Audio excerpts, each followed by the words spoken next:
Okay. കാട്ടാളെ കണ്ടു, അതിന് താങ്കളുടെ അഭിപ്രായം എന്താ? വളരെ നല്ലൊരു പ്ലോട്ടാണ്. സ്മഗ്ലിങ് അതേപോലെ തന്നെ, അതായത് ആനക്കൊമ്പ് സ്മഗ്ലിങ് പോലുള്ള ഭയങ്കര പ്ലോട്ടാണ്. അപ്പോൾ ഈ പ്ലോട്ടാണെന്നുണ്ടെങ്കിലും അതേപോലെ തന്നെ പാൻ ഇന്ത്യൻ താരങ്ങളാണെന്നുണ്ടെങ്കിലും ഭയങ്കരമായിട്ട് എലിവേറ്റ് ചെയ്യാൻ പറ്റുന്ന ഒരു പ്ലോട്ടായിരുന്നു എല്ലാ സീനുകളും. പക്ഷേ എന്താണെന്നറിയില്ല, നമ്മുടെ ഒരു പ്രതീക്ഷയ്ക്കൊത്ത് ഉയർന്നിട്ടില്ല പടം എന്ന് തന്നെ പറയേണ്ടിയിരിക്കുന്നു. വളരെ സങ്കടമുണ്ട് അത് പറയുന്നതിൽ. കാരണം നമ്മൾ അത്രയും പ്രതീക്ഷിച്ചിട്ട് വന്നതാണ്. ഞാൻ ആരെയും അങ്ങനെ പറയുന്നതൊന്നുമല്ല, എവിടെ എന്തോ പ്രശ്നം പറ്റിയിട്ടുണ്ട്. അപ്പോൾ പുതുമുഖ സംവിധായകനാണ്, അപ്പോൾ അത് ശ്രദ്ധിച്ചെടുക്കുമെന്ന് കരുതുന്നു. ഓക്കെ. തിയേറ്ററിൽ പോയി കാണും. കാണും, എല്ലാവരും കാണും, നോക്കാം. എല്ലാം അടിപൊളിയായിരുന്നു. സുനിൽ സാറും എല്ലാവരും മേക്കിങ്ങും അടിപൊളിയായിരുന്നു, ആക്ടിങ് എല്ലാം ഫൈറ്റും അടിപൊളിയായിരുന്നു. രണ്ടും അടിപൊളിയായിരുന്നു.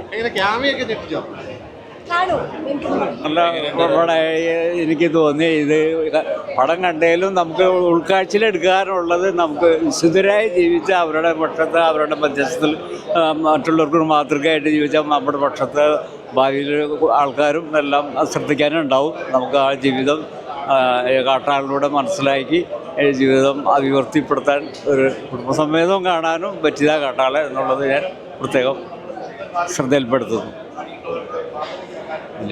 ആക്ഷൻ വൈസ് നല്ലതാണ്. ചെറുതാ 2 മണിക്കൂറുള്ളൂ കഷ്ടിച്ച്. മ്യൂസിക് നൈസാണ്. സിനിമോഗ്രാഫിയും ബാക്കി ആർട്ടും ബാക്കി എല്ലാ ഡിപ്പാർട്ട്മെൻറ്റും നല്ലതാണ്. ഡയറക്ഷനൊക്കെ നല്ലതാണ്. കുറച്ച് കഥയുടെ പ്രശ്നമുള്ളൂ, വേറെ കുഴപ്പമൊന്നും. സ്ക്രീൻ പ്ലേ എല്ലാം ശോകമാണ്, വേറെ കുഴപ്പമൊന്നുമില്ല. ബാക്കി എല്ലാം ആക്ഷൻ വൈസ് നല്ല പടമാണ്. കാട്ടിലെ ഇടികളും നല്ല സൂപ്പർ വമ്പൻ ട്വിസ്റ്റ് ഇതിനകത്ത് കൊണ്ടുവരാനായിട്ട് സാധിച്ചു. എല്ലാവർക്കും എല്ലാവിധ അഭിനന്ദനങ്ങളും. ആന്റണി വർഗീസ് പെപ്പയുടെ ജീവിതത്തിലെ ഏറ്റവും വലിയ പ്രോജക്റ്റുള്ള പടമായിരുന്നു.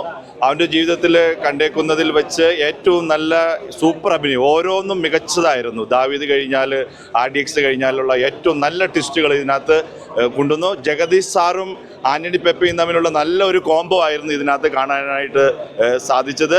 കാട്ടിലെ സീനുകളും മറ്റ് ഇടികളും എല്ലാം വളരെ സൂപ്പർ. എല്ലാവർക്കും ഫാമിലി ആയിട്ട് വന്ന് കാണാൻ പറ്റിയ നല്ലൊരു ഫിലിം.